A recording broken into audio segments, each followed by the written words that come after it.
Welcome to another edition of Teaching Restored, where we help gospel teachers teach better. I'm Kevin Jones. I'm Julie Hilliard, and I'm excited to introduce our guest today. This is Izzy Hilliard. She decided she wants to sit in the chair with me and kiss my face. Oh, how so sweet. She's going to hang out. She's our guest. She's sitting back behind your back in the chair. She's back behind my back. I don't know why, or in my armpit. So I hope it's not distracting. If you are just listening, not watching, it's my dog in my armpit. Very exciting. Good place to be. So I want to talk about something today that I encountered this week. And I've kind of been giving it just a little bit of thought. And I think it's just an interesting point for discussion. Today's going to be a little bit shorter, but I want to just kind of chat about something that has come to light in my brain as we've been in kind of a more confusing part of the Book of Mormon. Okay. So it's not confusing because of the principles that are being taught. In fact, it's like you can take scriptures from these chapters. We're in Mosiah, Book of Mosiah. You can take scriptures from these chapters. You can read a scripture and you can be like, oh, there's an entire lesson in that scripture. This is amazing. And I mean, some of the most doctrinally rich scriptures are found in these chapters in Mosiah. But I don't know about you. For me, there is a heck of a lot going on in these chapters. Am I right? You are right. Yes. Okay. So I want to just because this is a great little snapshot, we're looking at chapters 18 through 24, current event this week right now. Okay. By the time this is actually posted, we'll be somewhere else entirely. Can I say something real quickly? One thing I love about what we teach, not to put down other podcasts at all, but they'll teach you, okay, here's what to teach, and it's good for that week, right? Yes. We're trying to say, okay, here's a principle you could use many different times. Now we may reference what we're on, and we're not posting this till later, but it still applies to other weeks, and it still applies to other lessons or times when we're talking with others. Totally. In fact, it's funny because I've had this thought for a few weeks in a row. Because at the beginning of each class that I'm teaching, I'm like, all right, let's talk about the story, right? Let's really dive into the story. And what I found, and this was really, really interesting and actually really comforting to me, strangely, is that I wasn't the only person who was struggling to piece together the story. I wasn't the only person who didn't have it totally right. I know a lot of people have invested the time and effort to really understand the stories of the Book of Mormon and how everything fits together geographically and all of that. And props to those people. But that's not something that I've invested a ton of effort to do before. And yet this time through, I'm realizing what an obstacle not understanding the stories can be.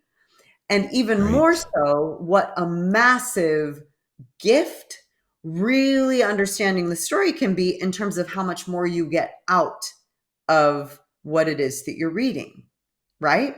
Yes. And so part of what I've been kind of toying with is how much energy, effort, time do I give to helping people understand the stories and context in the scriptures versus really diving in and talking about principles of the gospel that people can apply to their lives. Because you can't really apply Zarahemla to your life.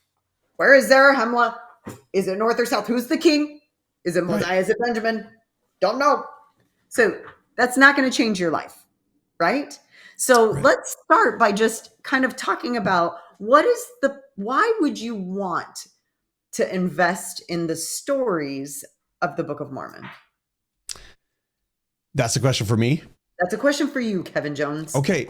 So I don't know where you're going with this, but I'll just give it a quick example. Answer honestly. I think it will be next week. I haven't finished Come Follow Me reading for this week, but I think it's outside for next week when everybody finally gets to Zarahemla and makes it back to Zarahemla. That's this week? That's this week. Okay, they get to Zarahemla. Everybody's back in Zarahemla. Okay. And King Mosiah says, all right, let's talk. And he talks in front. And what I did last time I read the Book of Mormon actually was I pieced together how many disparate groups were there. And I realized, oh my goodness, there's this group that feels this way. There's this group that feels this way, and this group. And he's trying to have one message to people who are coming from totally different, really backgrounds, life experiences. And then how does Alma the Younger come out of that? And the sons of Mosiah had, I mean, oh my goodness. And then I started to realize that's not so different from today. We're doing the same thing. And I mean, I could go on and on and on, but that's my experience there. So what I hear you saying is that it becomes more relatable when you invest in the mess. Mm-hmm. When you start to dive in and really, like, you could miss completely just how many different groups are actually coming together. You could miss that point completely if you didn't really dive into the story, and you just be like, yay, we're in Zarahemla now. Yep. And here's what they're talking about. I have for years. Yes. And so the depth of just how profound that unifying period is, and just how difficult it would be from the perspective of King Mosiah, and how many complexities and different kind of perspectives are actually playing into that. Mind blown. Okay, so yes. You nailed, in my opinion, the number one reason that it's worth investing in these stories, because I think that we lose the depth of the principles that are being taught if we just kind of go, I don't really know exactly what's going on right now, but oh, what a great verse. And so in order for us to really understand the depth of what is taking place, and second, in order for us to be able to relate in new and different ways each time we read the Book of Mormon, because one time we read the Book of Mormon, we might feel more like we are from Limhi's group versus, oh, wow, I was part of Alma's group. Oh no, I was part of, when Zenith came down and and they went, oh, wow. And then they reconnected with Ammon, and oh, wow. You may relate to a different group depending on which phase of your life is happening that time that you're reading the Book of Mormon. And so it becomes not just more beautifully complicated and relatable, but it also, you fit into the story differently, and the applications that you get are different each time you read the Book of Mormon. And so we lose a lot of depth. So if we don't really understand the story. So I'm thinking about this and I'm like, so how much time and attention do we give to these stories? And so if it's okay with you, I want to kind of talk a little bit about just taking a snapshot of what's going on right now. And what I would like you to do is help me highlight what are some of the things we would miss if we didn't understand the story. Yes. Okay. I like it. So let's take a step back for just a second. And I'm just going to say we're in Mosiah. We're in chapters 18 through 24. Okay. And so if we're looking at those chapters, let me just kind of start with me in 18 and look at what one thing that we need to understand is that it starts with Alma. Okay. So we know, and I think anybody who's read the Book of Mormon before recognizes Abinadi and King Noah in that story. It's very familiar. Okay. And then we might go, oh yeah, and Alma was one of the priests and he got away. And so we know when we get to chapter 18, okay, we're following Alma's story, right? And then by the way, I love this. I love that you're doing this. This is exciting. This gets me really, really excited that you're diving into this. So go ahead. Okay, this is fun. So I have to tell you just really fast. This is so dorky, but it was kind of effective. So the past couple of weeks have had really complicated stories like this. And so even with the whole King Noah and Abinadi story, like I really wanted to put it in context. And so I think this starts back in Enos, Jerem, Omni, Words of Mormon. And then as we get into Mosiah, we've really tried to flush out the story in class. And I have a new trend. So dorky. So we go through and we tell the story and we piece it together. And then I'm like, okay, should we do the second grade version? And then I do a dramatic interpretation of how I would tell it to second graders. And it's fantastic. Not just like, because I'm going, okay, how would I explain this to a second grader? So I'm pulling out Mm. all of the lingo that I might use, and I'm extrapolating the big words, and I'm like going, simplicity. How simple can we possibly make the story? And it helps so much. Like, it That's helps pretty my neat. brain, it helps their brain. And then it's really fun because you can talk about how buff Abinadi is, and you can talk about what stud Alma is, and second graders are like, yeah. And then Gideon became like Iron Man in the story. And anyway, Very good. just a thought. It was I kind of like fun. that. Okay, so here's where we're about to get confused. Are you ready? Confuse me. So chapter 18, we're following Alma. I remember Alma was one of the priests. Okay, and he got away, and Noah was chasing him, or Noah sends the priest to chase him. Like, he's getting away. And now turn, and we get to chapter 19. Gideon seeks to slay King Noah. Mm-hmm. Who's Gideon? And we're like, uh-oh. Oh, well, keep going. And then, do you know what I mean? Okay, so then we're 19, and we're like, wait a minute. Hold on. Lamanite daughters are abducted. Now it's 20. Mm-hmm. Lamanite daughters are abducted by the priests. No, wait, what? Okay, hold on. And we could get so confused. And so one of the things that we have to remember, and this is genius on the part of Mormon, by the way, we have to kind of go, look, everyone, chapter 18 is still Alma's story, but then there's this other group that we're going to start following in chapters 19 through 22. And then we're going to pick up Alma's story again in chapters 23 and 24. Right. And all of a sudden people are like, bing, that's right. Okay, so now I can follow the story, because if you're trying to apply, you're like, where'd Alma go? Yeah. In these middle chapters, and you're like, what the heck just happened? And it gets really confusing. Yes. So remove an obstacle by giving people the context. Who are we talking about? How does it fit together? So in your mind, I think it's genius that Mormon did this, but why? Like, why? What was Mormon thinking? Why would he go, oop, pause Alma, and then let's follow this other group for a little bit, and then, oop, pick back up with Alma? Like, what? Huh? Why would he even do that? How does that even make sense? So I think about movies right now. Mm-hmm. They do that all the time. If you think of like a Star Wars movie, they're from one group who are fighting on a planet to another one who are fighting in the stars to Luke Skywalker who's with Yoda on another planet, and they just keep bouncing back and forth, and it's all happening at the same time. And then when they come together, then all of a sudden you have a context of how they're all feeling and why their actions are going to be what they're going to be when they come together. Bam. Okay. So these groups are going to end up coming together, but them coming together is not a big deal unless you understand how they got there. Yes. And unless you understand kind of the differences of their experience getting there. Right. Right?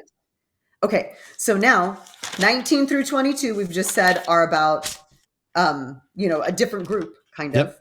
And then 23 and 24, we're getting back to meeting up with Alma and his group, and then everybody in 24 is going to end up in Zarahemla, and then we're going to pick up where you referenced your favorite part, and it moves forward from there. Right. So what I did for my class, and this is something that I find to be very helpful, if you have a confusing story and there is a way to visually kind of represent it and build it, that really does help people to kind of mentally piece things together. And oftentimes you can just Google diagrams, and that's great. You can find tons of really great resources online that other people have built before. Yeah. For me, I like going through the exercise of building my own sometimes, because it makes me think harder, right? Yes. So I'm going to have Kevin put up a diagram that makes you want to barf when you see it. Okay. I want to throw up when I see this, but I actually built it piece by piece by piece. And this is the story of these two groups and what's going on with them. And so really quickly, you see the stars. They're by Alma and Limhi. And we're kind of following these two groups. Well, it's really important for us to remember how Noah is related to Limhi. Notice they're the same color, right? Remember, Limhi is Noah's son. Okay. And so it's important for us to go, oh, kingdom got transferred from Noah to Limhi. And I believe that actually happens in chapter 19. We're going to see that actually take place. It's in verse 26. And we're like, Limhi being the son of the king, There you go. Noah, who just got Mm-hmm. burned, having the kingdom conferred upon him. Okay, good. So now we're understanding we're following one group, which was Noah's people become Limhi's people. And then we're following another group, which is Alma, who fled from Noah. So that's that little arrow leading down to Alma. And then I built it by, like, if you were to cover up all the stuff connected to Noah, okay, cover up all of that mentally. I built it by saying, well, where does Alma go? Alma goes to the waters of Mormon, right? And think about this sacred experience that takes place at the waters of Mormon. Well, it becomes more sacred when you understand that Alma's actually in hiding and he's fled from Noah. And so this story makes just how special this experience is more rich and more clear, right?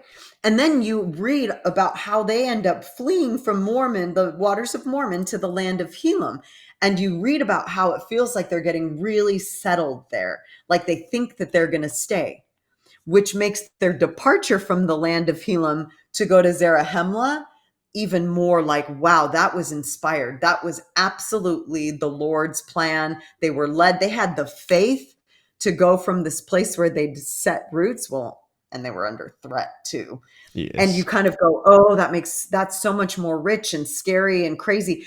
And then when you read about the land of Helam and what takes place there, you're going to see the connection to Limhi and his group, because you jump over there, you're going to be like, who's Amulon?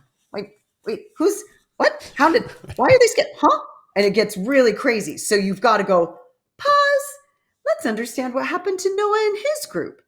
And you're going to read about all these things that happened with the daughters of the Lamanites, and they're confused because who took the daughters of the Lamanites? Wait, who got blamed? Right. It's so confusing. So look at my diagram here. You've got two groups from King Noah. So this whole thing goes down with Abinadi. No, Alma takes off, and you've got two groups. You've got one group who stayed with their wives and children, despite Noah's suggestion that you like ditch the slow people.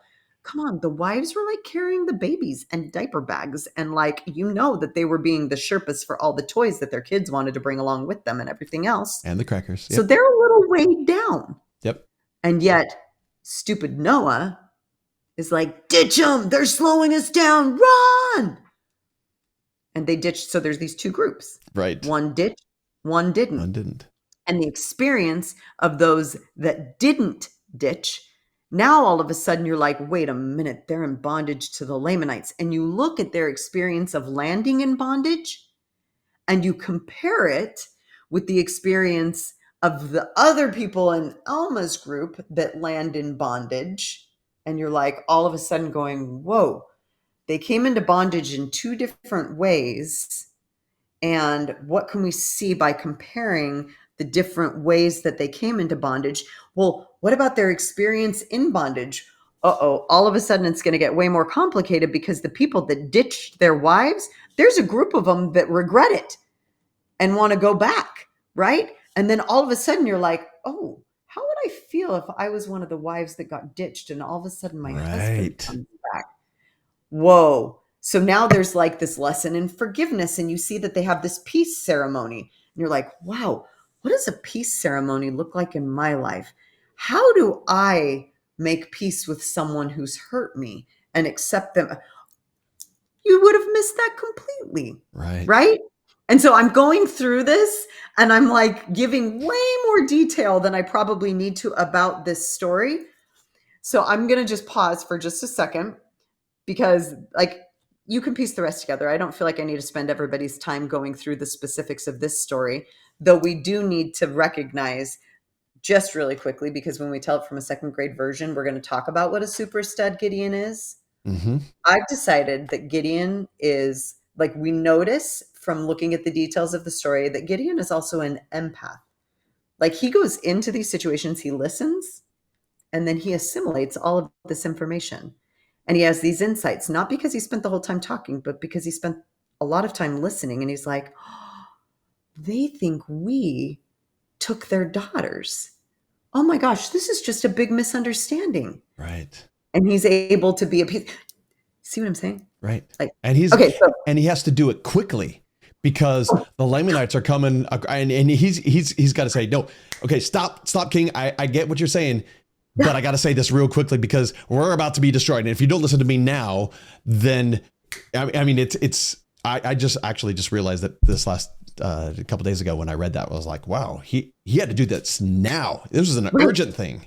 Right. But had he not been listening and paying attention and watching, wait, they're super upset. Most of the time when we see somebody that's super upset, what do? We get super upset with them and we're like defensive and and he had to be like, oh, hold up. What's really going on here? And click, click, click, click, click, and efficiently see something different. But he was only able to see it because he didn't get wrapped up in it in the first place. Right.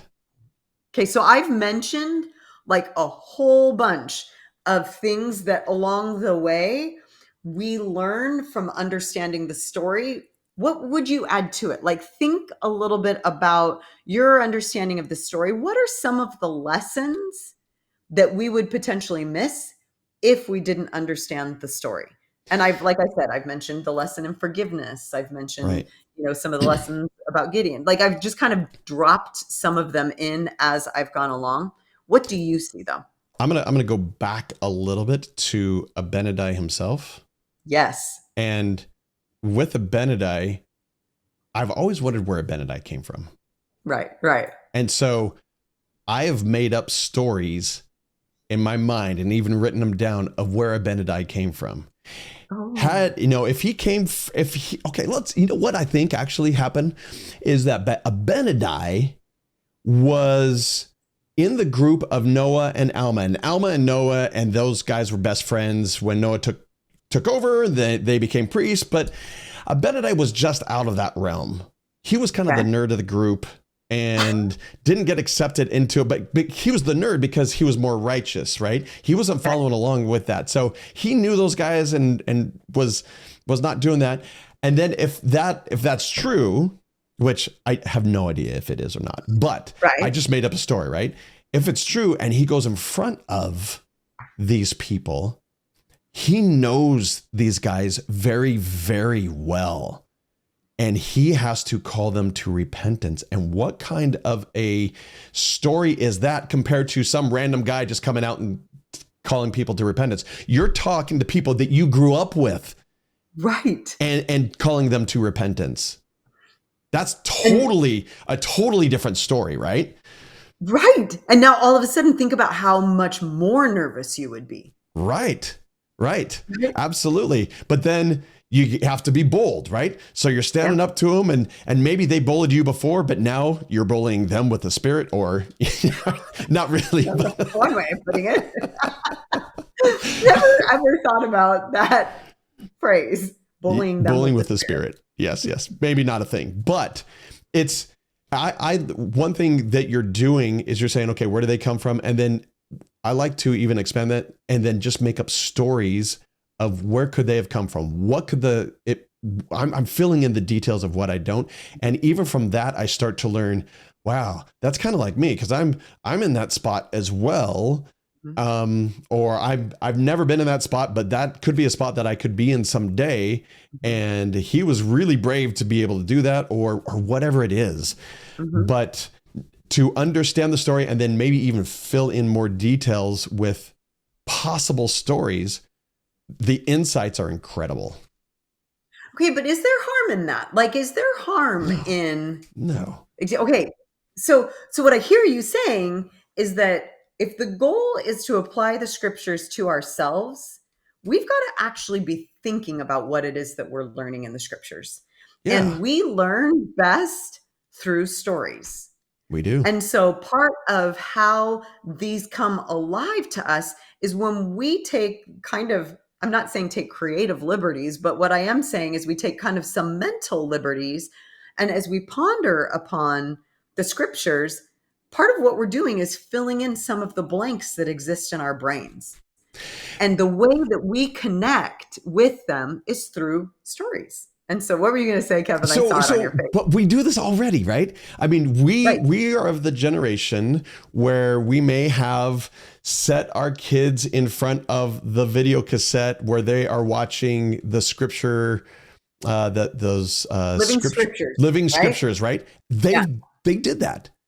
They made Noah, King Noah, a Right. certain kind of guy, and Abinadi a certain kind of guy, and Alma didn't have a beard, but everyone else did. And Right. I mean, that's filling in the details, right? Right. That is doing that exact same thing, and it's and we're happy to sit our kids in front of that and have them watch that, right? Mm-hmm. Why don't we Mm-hmm. do that as well? Why don't we start filling in those details and understanding the connections and understanding, okay, how did they really feel, and even Yes. making it up a little bit? And I think that's perfectly okay. I do too. You know, it's kind of interesting because something just came into my mind that I thought, it's so let me just push back on the point that we both agree with. Okay. Um, kind of weird.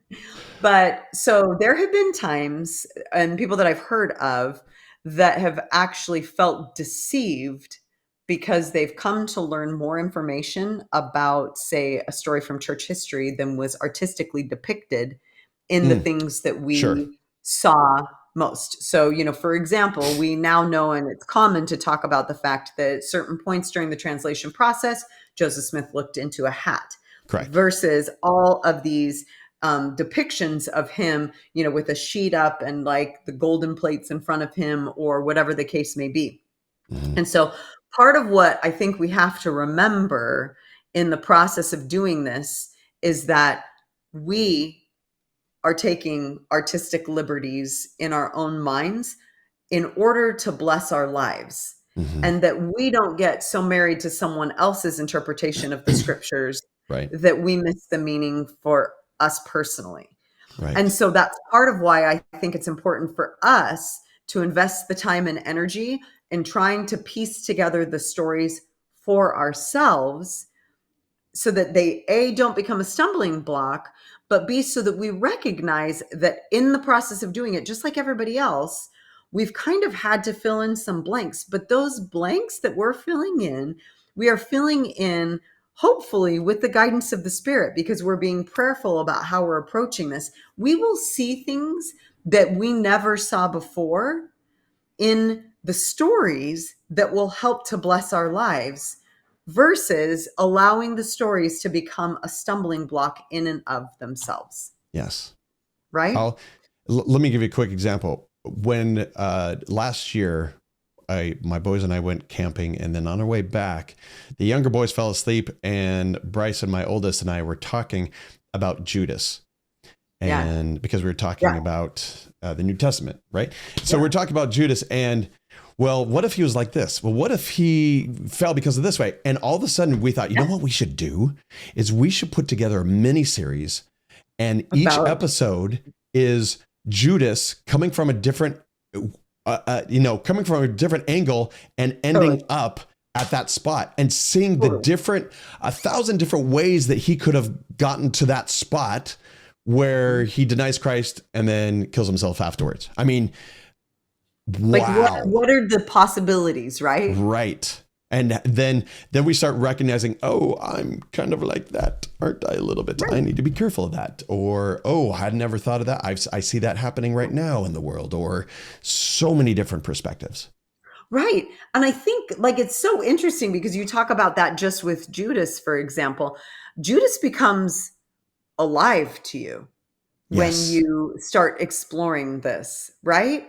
And I think that part of like maybe you can't relate to the Judas that you've painted this evil picture of, but you can relate to the Judas who really was deceived by, you know, peer pressure, people saying, well, wait a minute, you know, and who all of a sudden finds himself just in this horrible place. And oh, I've been there. Oh my gosh, Yeah. I have Yeah. totally blown it before. Look at how one decision shaped everybody's perception of Judas. And all of a sudden you empathize with Judas versus Right. Yes. villainizing or Right. demonizing who he is. Yeah.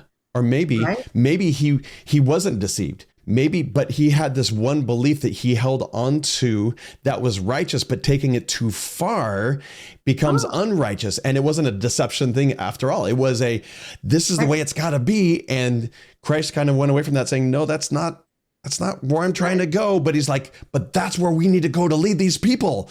And so he started going away from what Christ wanted to do. I mean, maybe it was more that way. And we recognize that maybe I'm a little bit too strict in this. Maybe I have Mhm. set my stake in the ground and I need to relook at this, or maybe be a little bit more lenient, or maybe be a little bit more forgiving of others who don't have the same view that I do. Right. Okay, so let me pull one from this story that we're talking about right now that I think is interesting. And this doesn't come from one of the main characters. Like you're describing Judas, he's a main character. We're talking about how we relate to Judas. We could do the same thing with, are there Yes. parts of me that are like Noah? Are there parts of me Right. where we'd like to think not, but oh, hold on. Are there parts of me that are like Noah potentially? So there's one more story that I want to use this for. So this isn't necessarily us like honing in on a specific character like Judas or whatever, but there are, can we relate to King Noah in certain ways, right? You Right. don't want to investigate that, but we can. What about Alma? What about, but here's one other that came out to me only because I looked at this whole picture. And this felt to me like a really important lesson that I never would have seen otherwise.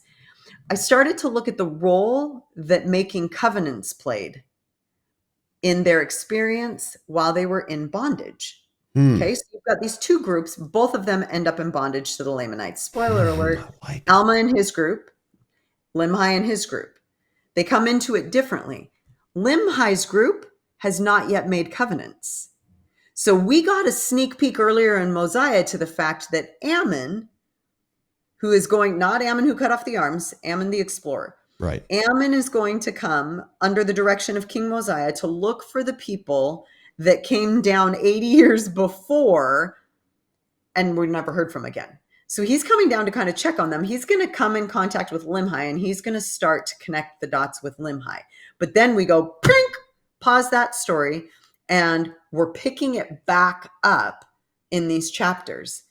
Limhi and his group don't actually make covenants with God until Ammon comes to them. So this experience that they have in bondage, they haven't made covenants yet. Where you have Alma and his group who make these covenants at the waters of Mormon that we reference all the time at Yes. baptisms, right? In Right. chapter 18. And it breaks down some really beautiful things. And one of the things that really stuck out to me this time is that if you look at how they're laid out, they increase in intimacy in terms of the intimacy of a relationship that we have to have with someone else to be able to fulfill our covenants as they sequentially go through from we're Mm. covenanting to bear one another's burdens to actually what's the next one, not comfort yet, it's to mourn with those that mourn. And then wow, like you have to know a person to actually mourn with them, to comforting, being actually able to know what would help ease, like to actually bring them comfort anyway. So then they make these covenants, and then look at what happens to them when they're in bondage. They are still temporally and spiritually helping each other, lifting each other. Their experience in bondage is different than that of the people of Limhi. And I what role like did that. covenants play in that? We never, ever would have even noticed that comparison had we not recognized the story, had we not really gone through and studied the story. Right. And so the point that I wanted to make today is that I feel like investing in the stories enriches and adds depth to the things that we can pull out of the scriptures. It's worth it. And if we can figure out how to do that in a way that we can teach it to a second grader, like get to the point where it's so familiar that you could teach it to a second grader, and then we can continue to actually teach some of the principles that have more application in our lives. But the stories are so important. We don't want to overlook them or minimize or miss them, because in doing that, we miss a lot of the lessons that we could be learning from the Book of Mormon and other scriptures. I love that. Okay. 3 things I took away from today. Okay. Well, 4 things. Boil it down to 2nd grade. Try, do what you can as you're connecting the dots and putting that all together. Yeah. But even number 2, map out what's going on and how Visually, there are yeah. splinter groups. And then it's not only with this story, but you can do this with mapping out with a lot of, especially as we get into the war chapters, that starts happening as well. Right. And you need to think, right? So map it out so that we can see kind of the bigger picture, and then try to understand how each are feeling and what each are in. Number 3, number 3 is we start adding in details that aren't there, and we say, well, what if this happened? What if that happened? Yeah. That's right. Oh my goodness. Well, that could, that has a different experience, and et cetera. And then number 4, you just talked about looking at 2 different groups through what I'll just term this covenant colored glasses. What role do covenants play in each of these? So you're looking at it through a specific lens to 2 different groups. Mm-hmm. One that you may not, I've never thought of covenants and how they made a difference in how they lived and how they thought. But you're right. I think they were in bondage specifically, right? Right. I think that's a great way to look at that. So those are 4 things I took out of awesome different ways that I can help myself understand the scriptures better. Awesome. Good job. That. Well done. I love this. Thank you. Oh, I love the scriptures. I love this. Me too. Yes. And then as I love this more, I want to just go teach it to my kids more, and teach it to the ward and stake and more people. And this is awesome. And teach it to people who don't understand and who don't believe, saying, like you said, we think about how Joseph Smith translated this, right, in different ways, and the intricacy of all these different splinter groups, and then they all come back together. You can't just put that together in a few days and make that kind of stuff up. That does not happen. It is so rich and layered. I love it. I know, right? Oh, good job, Julie. Thank you. That was wonderful. So share, subscribe, do all that, comment. How are you going to use this? Let us know. Thanks for coming, everyone. Until next time, go teach the gospel and be bold and have the Spirit. See you later.